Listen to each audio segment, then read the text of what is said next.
तो हे इंद्र, तुम देव द्वारा ठगे गए हो।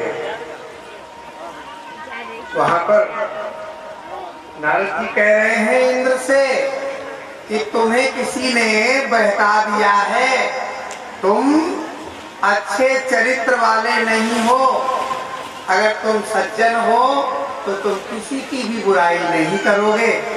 आप यदि सज्जन हैं तो आप में ये दुर्गुण कहां से आ गए?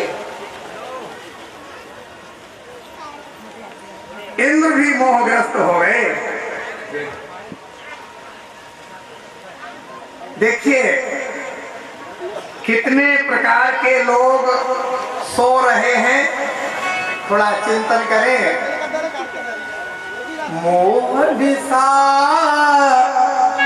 सब सोवनिहारा, ये सपन अनेक प्रकार।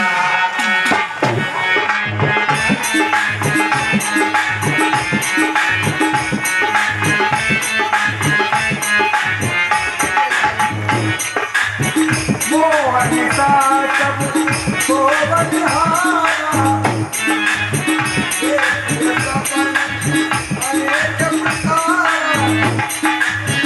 मोहन अंदर की न कहते,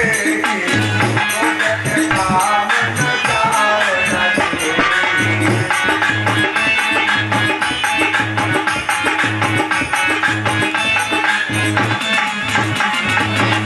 मोह सकल व्याधि में कर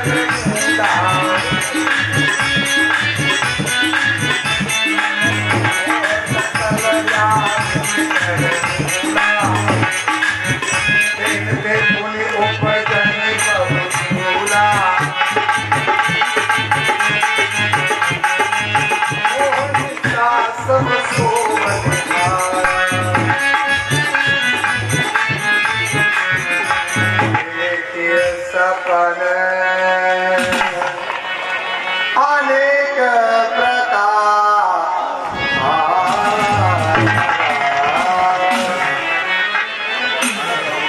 मोह की रात्रि में जो सो गया है, जो अपनी मस्ती में मस्त है, वो किसी की मस्ती क्या जाने।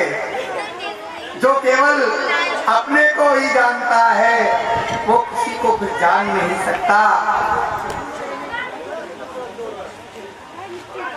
अनेक प्रकार के स्वप्न देखता है जीव, और फिर वह अनेकों अनेकों जन्मों तक उपासना करता रहता है और उसे सदगति नहीं मिलती। क्यों? वो जब मनुष्य बन करके आता है तो अपने को भगवान मान लेता है, अपने को ही देवी मान लेता है, अपने को ही देवता मान लेता है। इसलिए वह अपने को खोज नहीं पाता है और दूसरे को क्या दे सकता है। लेकिन बाहरी संसार के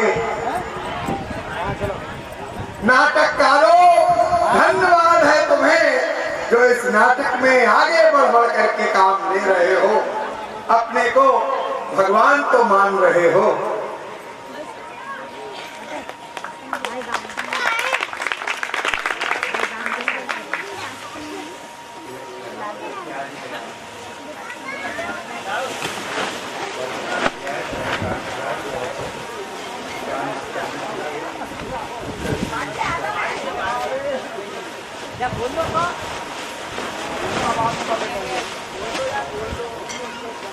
जो व्यक्ति मेरे नाम का तथा अपनी कन्या का विक्रय करता है, अब सुन लो कलयुग में कैसे कैसे लोग होंगे। कोई बात नहीं, अब तो खबर शुरू है, कोई दिक्कत नहीं है, केवल कैसेट लग गई है, उसे अपना कोरम पूरा करना है, यहाँ जो हो रहा है होने दो। तो बोले हे ब्रह्मन देवगण, जहाँ मेरी तथा मेरे भक्तों की निंदा होती है वहां से लक्ष्मी अत्यंत रुष्ट होकर चली जाती है और उसका पराभव हो जाता है। लक्ष्मी कहाँ नहीं रुकती, जहाँ भगवान के भक्तों का अपमान हो जाता है वहां से लक्ष्मी चली जाती है।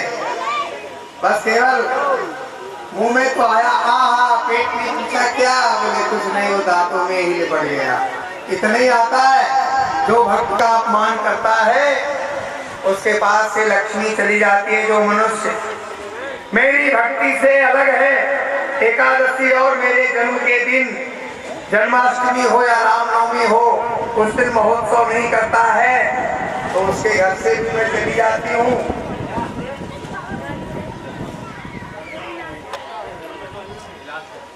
बोले जो व्यक्ति मेरे नाम का तथा अपनी कन्या का विक्रय करता है, वाह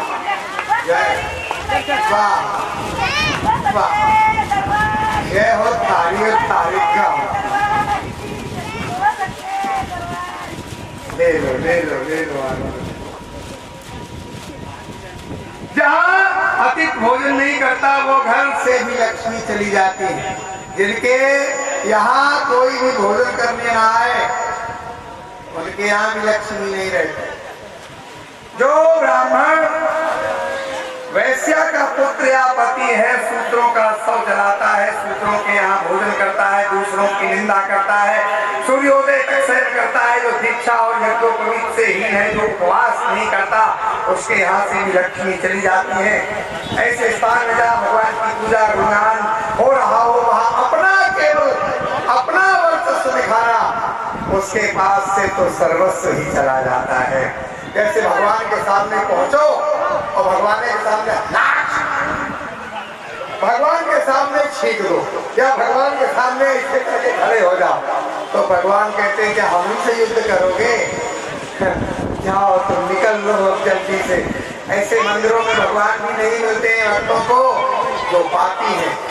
निर्मल होना भगवान के दरबार में स्वागत का भाव बनता है, और अगर पापी जाकर के हाथ उठाता है तो भगवान कहते हैं तो तुम पापी होकर के संसार को दिखा रहे हो, संसार को दिखाते हो कि हम पुण्यवान हैं, लेकिन अपनी नजरों से कभी पूछा है इन नजरों के अंदर कितनी नजरें तुम्हें देख रही है, इन नजरों ने कितनी नजरों को तुमने कितना कमजोर किया है, कितनी नजरों से तुम घायल हुए हो, तुमने कितनी नजरों को घायल किया है।